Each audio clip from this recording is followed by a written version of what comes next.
So today has been kind of a rough day for me trying to record these videos. I started my morning trying to record a tutorial on designing a website using Adobe Muse, and it got all kinds of screwed up and things just started breaking and my computer froze and shut down, and it was a nightmare.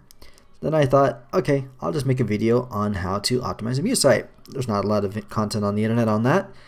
Well, the video recorded just fine, but the sound was so bad. Oh my gosh.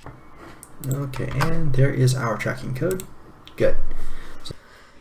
And so here we are doing a voiceover of that video with me trying to do the same thing in the lower right hand side of the screen. So if you notice that my voice doesn't quite match up with what you see on the screen, that would be the reason why. So that being said, let's just go ahead and get this thing started, and hopefully it doesn't get too screwed up. On-page optimization for a Muse site is pretty straightforward. We do the same thing that we do with any other site. We set up our metadata, we set up our keywords, we add alt tags and text to our images, highlight our H1s and our H2s, and we make sure that our keyword to text ratio is good, and we're set.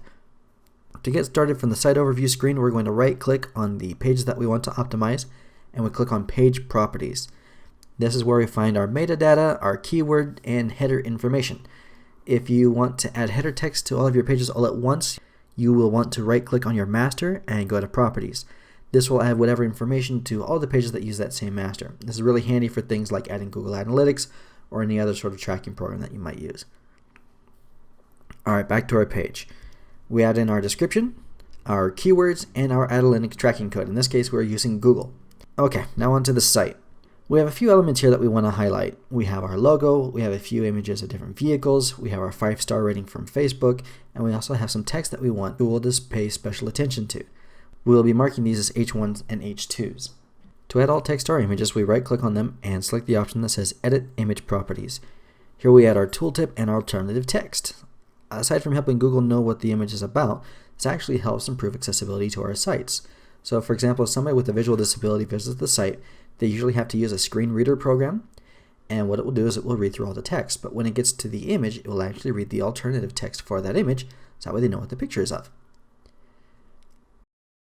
For our text, we select the text box that we want to modify, and we select the text tool from the Tools panel.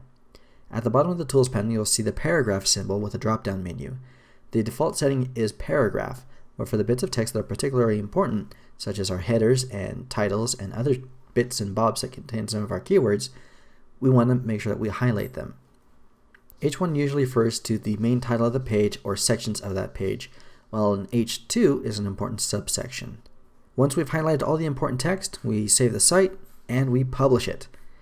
And that covers the basics. Your sitemap and your robot text are automatically created by Adobe, but you can only edit them from your hosting provider. So for example, if you're using HostGator, you would have to navigate to your hosted files, select the file that you want to edit, which in this case would be either the robot text or your sitemap, and then select Edit. It's not a big deal, but if you're trying to find that information, your hosting provider is the place to look. And one last little thing, this video is actually part of the daily vlogs that I've been working on. We've been talking about setting up our marketing funnels, and our websites actually play a very important role there. Typically, we funnel people to our websites, but even the site itself can act as a funnel. Like if you write several different blog posts that lead people to purchase a product from you, those posts actually act as funnels within the site. If you then share those posts on Facebook, then the funnel just expanded. So if you're interested in learning more about that kind of stuff, check out the playlist. There will be a link in the description. Speaking of links, since I botched up my Muse tutorial, I'm going to be leaving you a link to Mr. Terry White's channel.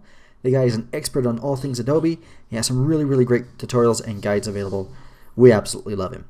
But that'll do it for me. If you guys do have any questions, please leave them in the comment section below, or you can email me at tristanseo@gmail.com. And I will see you guys in the next video. Ciao.